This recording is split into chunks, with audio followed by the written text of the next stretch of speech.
Welcome back, everybody. So my next movie review for you is Batman Returns. So Batman Returns was released in 1992, once again directed by Tim Burton, and it also saw the return of Michael Keaton as the Batman. This movie also introduces two brand new villains, the Penguin and Catwoman, which I will get into very briefly. Now, this movie, I do actually generally like. I was about to say love this movie, but I had to change my mind there just very, very quickly. There is a reason for this, is that I enjoy this movie a lot and I like this movie a lot, but I don't love this movie as, say, the 1989 Batman movie, because the 1989 Batman movie is the first one I ever saw. So for me, that one will always hold, the first Batman will always hold a special place in my heart. That being said, this is not a bad movie in any way, shape or form. I just didn't enjoy it as much as the first one. For reasons like the change of style, the way Gotham looks. You know, you had a certain style in 1989 and they had a different style in this one. Even subtle things like the Batsuit, they had the subtle changes. It just looked a bit more slimline, sleek and all that, but I prefer the original Batsuit. Like I said, do not hate this movie in any way, shape or form. I do love the concept of the storyline. It's nice to see Michael Keaton come back as the Batman as well. I found his role, his role in this was actually really, really good.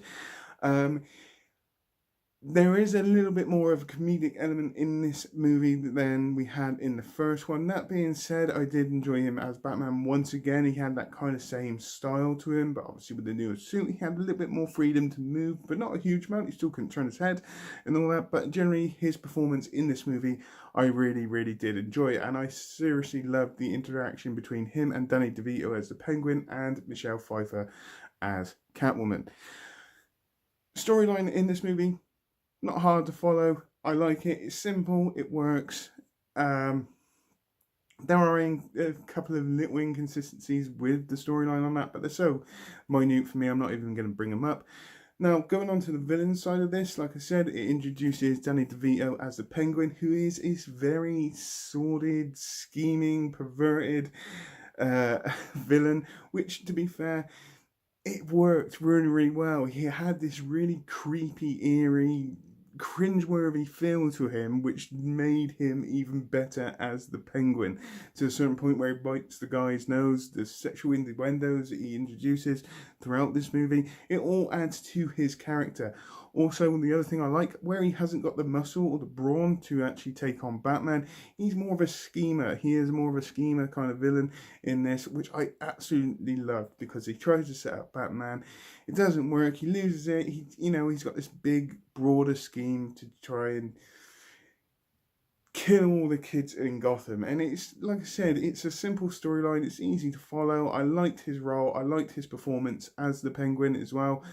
Like I said, I could go on about that role a lot. And like I said earlier on, just a minute ago, his interaction between Batman, his interaction with the Batman in this movie, I really, really did enjoy. Perfect line is like when he's got Batman around the neck, he says he's just jealous that he's a genuine freak that doesn't have to wear a mask, and he's jealous because he has to. It's a great line. It's a little bit of a comedic moment and all that, with that kind of seriousness that comes with or what he's trying to do to Gotham. Now, going on to the main, my favourite Catwoman of all time, Michelle Pfeiffer. She is absolutely gorgeous. I love her role in this. You get to see her as Selena Kyle before the transformation of her into Catwoman, where she's this very innocent, nervous kind of secretary, which tragically just gets pushed out of a window, but then you get to see the transition into Catwoman. And to be honest with you, there is not one Catwoman that can beat her in my eyes.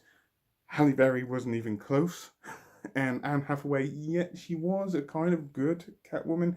I do not enjoy her Catwoman over Michelle Pfeiffer's, and I seriously do wish they do like a little spin-off all these years later of where she went after this movie. Like I said, most of the roles in this, Christopher Walken's role in this, even though I do generally like him as an actor, I didn't really enjoy his performance in this. That's probably one of the only other bugbears I got with this movie. But as a whole, as a general, I did like it.